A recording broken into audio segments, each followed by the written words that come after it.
자, 보험친구닷컴. 요즘 건강보험공단에서 미등재된 신의료기술로 내가 치료를 받게 됐는데 내 실손보험에서 보장이 가능할까? 건강검진, 성형, 출산 관련 질환 등 이런 것들이 내 보험에서 가능할까? 보험이 궁금하신 분들이 많으실 겁니다. 그럴 때는 검색창에 보험친구닷컴을 검색하시거나 1844-0585로 전화를 주시면 됩니다. 이미 가입한 보험의 경우 뭐가 문제인지, 또 내가 가입한 보험은 어떤 장단점이 있는지, 보험에 관련된 그 어떤 질문이라도, 그 어떤 상담이라도 무료로 진행이 됩니다. 암보험, 종신보험, 실손보험, 또 화재보험, 배상책임보험, 운전자보험 등 모든 상품이 상담 가능합니다. 검색창에서 보험친구닷컴 혹은 화면에 보이는 QR코드로 접속하실 수도 있고요. 전화 1844-0585 어디든 연락 주시면 보험 관련된 친절한 상담 무료로 받아보실 수 있는 보험친구닷컴이었습니다. 네, 여러분 반갑습니다. 한겨레 데일리 라이브 뉴스 다이브 시작합니다. 어서 오십시오. 고현준입니다. 반갑습니다. 자, 오늘 7월 6일 월요일에 함께할 세 분 먼저 소개해드리고 이야기 나누겠습니다. 김종대 전 의원 나오셨습니다. 안녕하십니까. 자, 민주당 이동학 전 최고위원 함께합니다. 반갑습니다. 예. 그리고 오늘 스페셜 게스트 민주당 고민정 의원 나오셨습니다. 어서 오십시오. 안녕하세요. 반갑습니다. 자, 이렇게 세 분과 함께 이야기 나누게 되는데 방송 전에 짧게 했던 이야기 홈플러스 사태 조금만 더 정리를 하자면 그 대부분 이슈에서 이렇게 노동자 이야기 혹은 중소상인들 이야기가 싹 사라진 이유가 뭘까요? 아니, 제가 한때 그 공중파 방송을 진행자였거든요. 알고 있죠. 네, 그래서 제가 방송 진행할 때 노조 얘기하고 서민 얘기하면 청취율이 뚝뚝 떨어져요. 이건 제가 있는 그대로의 현실을 말씀드리는 겁니다. 반면에 정치 얘기를 하면 다시 쑥 올라가요. 그러니까 우리 사회 언론과 공론장이 어느 순간부터인가 이 일하는 사람, 아파하는 사람, 땀과 눈물, 우리의 생활 정치 이 부분이 공론의 영역에서 이제 외면받고 밀려나기 시작하는 거예요. 그러다 보니까 이번에 홈플러스 사태도 많이 외면받는 주제 중에 하나입니다만, 이게 홈플러스 사태기 때문이 아니라 그렇죠. 이게 일반적 추세라는 거예요. 일반적 추세고, 그래서 한 가지 분명한 건 이겁니다. 옛날보다 불평등은 심화됐습니다. 그러나 불평등 담론은 더 얇아졌습니다. 예. 네. 저도 좀 비슷한 생각인데 정치권과 언론의 그 역할 부재가 가장 컸다고 생각해요. 결국은 두 군데 다 자본에 잠식된 거라고 보고요. 그러니까 노동조합, 노동권 이런 이야기들이 돈이 되지 않고 이슈가 되지 않고 낚시성 기사 제목으로도 걸려지지가 않으니까 언론은 외면하는 것이고요. 정치권도 역시 계속 그 언론의 이슈를 던지면서 주도해 가야 되는데 그게 아니라 너무 많이 끌려가고 있는 상황이다 보니 언론이 또 필요로 하는 것들에만 관심을 갖게 되고, 사실 저희 민주당 안에서도 이런 사건들에 대해서 관심을 갖는 의원들도 있어요. 없지 않습니다. 네. 근데 그분들이 아무리 소리를 질러도요, 아무도 받아주질 않아요, 언론에서. 저희도 기성 언론에서 진행하는 유튜브 채널입니다. 그래서 뉴스를 정리하다 보면 말씀하신 것처럼 소위 말해서 좀 장사되는 아이템들 찾는. 아니, 그런데 요거 한마디만 더 말씀드려야 되는데, 지금 미국의 민주적 사회주의자들이 대약진을 하면서 뉴욕 시장에 이어서 LA 시장에서도 당선권에 들었고 워싱턴 시장도 지금 잘하면은 먹게 생겼습니다. 근데 이런 어떤 그 미국의 민주적 사회주의자들이 하수도 사회주의라 그래가지고 진짜 그 하수도 물이 맑으냐, 공공 교통이 좋으냐, 이런데 그냥 민생 분야로 확 달려 들어가지고 성과를 내고 있다는 거를 우리가 굉장한 자가격제로 삼아야 돼요. 우리는 지금 정치 담론에서 헤게모니 투쟁이 정치를 좌우하는 것처럼 돼 있지만, 이런 정치에 대한 반성이 한쪽에서는 일어나고 있고, 그러면서 생활 정치 속으로 뛰어들자 해가지고 지금 뉴욕의 아파트 값이 동결돼 버렸습니다. 맞아요. 엄청나게 치솟던 아파트 값을 잡았어요. 그러니까 이런 부분에서 우리가 그 개혁의 성과를 부러워하고, 이런 걸 민생의 그 현장에서 사람들하고 소통하고 대화할 수 있는 이런 정치로 빨리 가야 되는 거예요. 시사하는 바가 분명히 있습니다.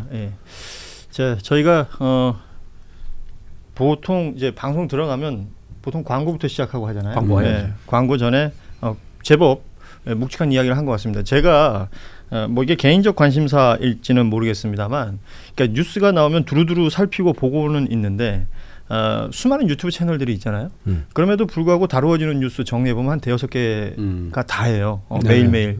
근데 그 대여섯 개 말고도 뉴스는 분명히 있습니다. 그럼. 챙겨야 되고 거론해야 되고 우리 사회가 토론하고 그 요새 많이 나오는 말 있잖아요. 수기하고 해야 되는 이슈들이 분명히 있는데 놓치는 것 같아서 좀 짧게 언급을 해봤습니다. 자, 이병태라는 인물, 사실 뉴스 나오고도 이 사람이 누구야? 라고 하셨던 분 제법 많이 있을 것 같습니다. 규제합리화위원회 부위원장 이병태라는 인물이 주말 사이에 뭐 계속 뉴스에 나왔고요. 오늘도 여러 유튜브 채널에서 그러니까 뭐 진지하게 그 이상으로 다루는 내용들이 많았습니다. 스타벅스 이 이른바 응원으로 징계를 받은 배제고 야구부 관련해서 이런 표현을 썼어요. 지금 말씀하신 것처럼 이 땅에 5.18이 성역이 된 것이다. 이것은 마치 북한의 모습이다. 그리고 이런 얘기들을 쭉 해놓고 자신의 페이스북을 통해서 이를 표현의 자유다 주장을 하고 있거든요. 일단 이 발언은 어떻게 들으셨습니까? 당연히 표현의 자유 아니라고 봅니다. 표현의 자유, 그러니까 자유를 너무 강조하면 그 자기 자유를 강조하는 거잖아요. 그럼 상대방의 자유와 충돌하는 어느 지점에서는 그 사회가 조율이 필요한 거잖아요. 그래서 서로의 자유를 최대치로 누리지만 다른 사람의 자유를 침해하게 될 때는 그때는 좀 조심하자. 이런 게 이제 룰이 형성이 돼 있는 거예요. 근데 이거는 이게 역사적 아픔을 조롱했던 거였잖아요. 근데 이 부분을 모든 걸 다 감쌀 수가 없어요. 교육적 측면을 집어넣는다 하더라도 학생들이 실수할 수 있지, 아무것도 모르고 그럴 수 있지. 저는 이러한 말조차도 실제로는 진짜 따져보면 정말 몰랐을까? 이런 생각이 들 정도잖아요. 그리고 10대들 중에서는 그런 것들이 밈으로 지금 퍼지고 있다라고 얘기를 하는데, 그거는 이 사회를 구성하고 있는 또는 먼저 살아온 어른으로서 당연히 그 부분에 대한 우리 책임 없는가 당연히 살펴봐야 될 것이고, 오히려 지금 촉법 연령도 지금 낮추자는 추세로 가고 있는데 고등학생들의 경우는 이거를 진짜 모르고 했었을까라는 의문이 남는 데 있어서 첫 번째 처벌이 어떻게 되느냐에 따라서 두 번째 이런 일들이 벌어졌을 때 어디까지 후퇴하고 결국엔 나중엔 아무런 문제가 아니게 되는 사회가 되면 정말 괴물이 사는 세상이 될 거예요. 그런 측면에서 저는 적절성, 뭐 6개월이냐 3개월이냐 이런 여러 가지 논쟁은 저는 할 수는 있다고 보지만 적어도 그 사회가 이런 문제가 터졌을 때 단호한 모습을 보여주고 용서해 주는 것과 그런 모습도 없이 그냥 유야무야 시키는 것은 완전히 다른 문제다. 고민정 의원께는 이것 좀 여쭤보고 싶어요. 어찌됐건 이 이병태라는 인물은 이재명 정부의, 이게 지금 규제합리화위원회 부위원장이면 부총리급이에요. 고위공직자 아닙니까? 맞습니다. 이 고위공직자가, 이재명 정부의 고위공직자가 이런 발언을 하고 실제 여권 일각에서는 이제 사퇴 목소리도 나오고 이러니까 그의 대응조차도 뭐 최고임명권자가 그만두라면 그만두겠다. 그리고 나의 임기는 2년으로 보장돼 있다. 이런 얘기를 하면서 오히려 그러니까 대거리를 하는 모습을 지금 보여주고 있단 말이죠. 네. 그렇죠. 어떻게 평가하시나요? 이게 기본적으로 인사는 존중해줘야 된다고 생각합니다. 그러나 이제 인사청문회가 있는 장관이나 이런 것들은 국회의원들이 국민을 대신해서 청문을 하죠. 그래서 맞다 아니다를 최소한 여론에게 묻기는 하는데, 그렇지 않은 곳들은 대통령의 인사권 부분에 해당되기 때문에 기본적으로 존중되어야 한다고 생각합니다. 다만 인사는 그러니까 결과로서 책임지는 거거든요. 그러면 그 시간이 경과한 이후에야 그것에 대한 책임이 있냐 없냐, 그러니까 문제가 있냐 없냐를 판단할 수 있겠죠. 그래서 지금 이번 이병태 부위원장 건은 시간이 어느 정도 흘렀고 거기에 대한 결과물들이 이렇게 나오고 있는 상황이기 때문에 여기에 대해서 이재명 정부가 어떤 스탠스를 취하느냐를 국민들은 지켜보고 있다고 생각이 들고요. 그래서 그런 사람을 인사한 것 자체가 문제였냐라고 묻는다면 전 그렇지 않다고 생각해요. 그거는 맡겨놓은 것이기 때문에 할 수 있다. 다만 이번 사건이 터졌을 때 거기에 대해서 함께 책임을 지고 같이 비를 맞으면서 갈 것이냐, 아니면 이것은 잘못된 것이니 단호하게 이렇게 잘라낼 것이냐에 대한 판단은 할 수 있는 거라고 생각합니다. 후속 조치는 남아 있다라고 보시는 거고, 사실 이병태라는 인물은 그 임명될 당시에도 논란이 많았습니다. 뭐 소위 뭐 보수적인 입장 혹은 일각에서는 극우적인 입장을 드러내고 있는 경제학자다 이런 표현 많았었고, 홍준표 전 시장이 이제 뭐 경제 책사 이렇게 알려져 있던 인물이어서 당시 임명 당시에 제가 이제 자료들 찾아보니까요. 논란이 됐던 말들에 대해서 자신의 발언에 대해서 사과도 했고 이 정부의 기조에 맞춰서 가겠다라는 입장도 낸 것이 있더라고요. 네. 그런데 지금에 와서 보여지는 모습은 전혀 다르지 않습니까? 저는 이재명 정부의 철학에 가장 안 맞을 뿐만 아니라 이것은 면역 반응에도 바로 이상 증세는 예. 완전히 다른 혈액형이다. 수혈을 받아도 적당히 받아야 된다.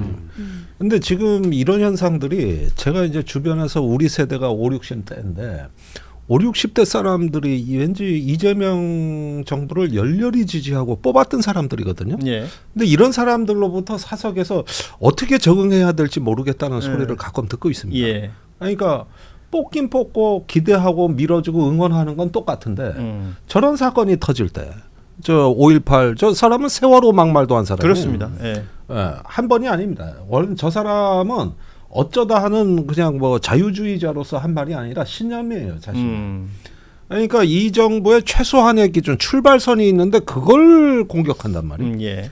근데 막 뽑는다고. 그러니까 이런 경우가 지금 이 한 건입니까 어디 이러다 예. 보니까 사람들이 이 정부가 우리가 지지한 정부가 맞는지 좀 적응이 어렵다.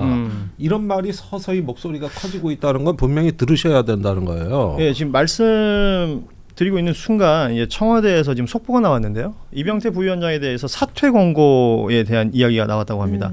오늘 오전에 뭐 많은 분들 보셨겠지만 이제 강훈식 비서실장이 오늘 브리핑한 내용이 있었는데 그건 이제 3대 메가 프로젝트 관련된 브리핑이 있었거든요. 그 이후에 백불에서 청와대 출입 기자들이 이병태 부위원장 건을 질문했더니 오후에 발표가 있을 거다라는 얘기가 있었다고 해요. 그런데 조금 전에 지금 막 속보가 나온 것 같습니다. 이병태 부위원장에 대해서 청와대에서는 사퇴를 권고했다. 요 내용이 지금 속보까지 나와 있습니다. 앞서 청와대에서 강경하게 경고한다라는 내용은 있었습니다. 그 이후에 지금 사퇴 권고까지 지금 보도가 나와서 저희가 전해드립니다. 저는 오늘 그 속보를 들려주시는 걸 보면서 예. 역시 이재명 대통령다운 모습이다 하는 생각이 듭니다. 예. 그러니까 제가 대표 최고위원 할 때 느꼈던 건 뭐냐면요. 이렇게 얘기들을 많이 들어요. 그래서 생각보다 결정을 빨리 하진 않습니다. 사람들은 그냥 무조건 막 추진만 하는 줄 아시는데 그렇지 않고 다만 이제 결정했을 때는 빠르게 행동을 합니다. 이것도 아마 이제 여러 국민들 그리고 또 우리 민주 진보 개혁 세력들을 지지하시는 분들의 목소리를 받아 듣고 빠르게 결단하신 것 같다는 생각이 드네요. 앞서 뭐 고민정 의원 얘기하셨지만 임명 이후에 그의 어떤 여러 행동들이나 발언들이나 이런 것들에 대한 평가가 이루어질 때 청와대도 지금 그 목소리에 반응했다. 뭐 이렇게 볼 수도 있을 것 같습니다. 자, 이병태 부위원장 관련해서는 이쯤 하고요. 본인이 그 SNS에 썼던 글들 지금 검색하면 다 비공개로 돌려놨어요. 그리고 이제 사퇴 권고가 청와대에서 있다고 하니까 스스로 거취를 결정하도록 하겠다라는 내용까지 지금 나왔으니까 그 부분까지는 저희가 전해드리고 보험친구.com 요즘 건강보험공단에서 미등재된 신의료기술로 내가 치료를 받게 됐는데 내 실손보험에서 보장이 가능할까? 건강검진, 성형, 출산 관련 질환 등 이런 것들이 내 보험에서 가능할까? 뭐 보험이 궁금하신 분들이 많으실 겁니다. 그럴 때는 검색창에 보험친구.com을 검색하시거나 1844-0585로 전화를 주시면 됩니다. 이미 가입한 보험의 경우 뭐가 문제인지 또 내가 가입한 보험은 어떤 장단점이 있는지 보험에 관련된 그 어떤 질문이라도 그 어떤 상담이라도 무료로 진행이 됩니다. 암보험, 종신보험, 실손보험, 또 화재보험, 배상책임보험, 운전자보험 등 모든 상품이 상담 가능합니다. 검색창에서 보험친구.com 혹은 화면에 보이는 QR코드로 접속하실 수도 있고요. 전화 1844-0585 어디든 연락 주시면 보험 관련된 친절한 상담 무료로 받아보실 수 있는 보험친구.com이었습니다.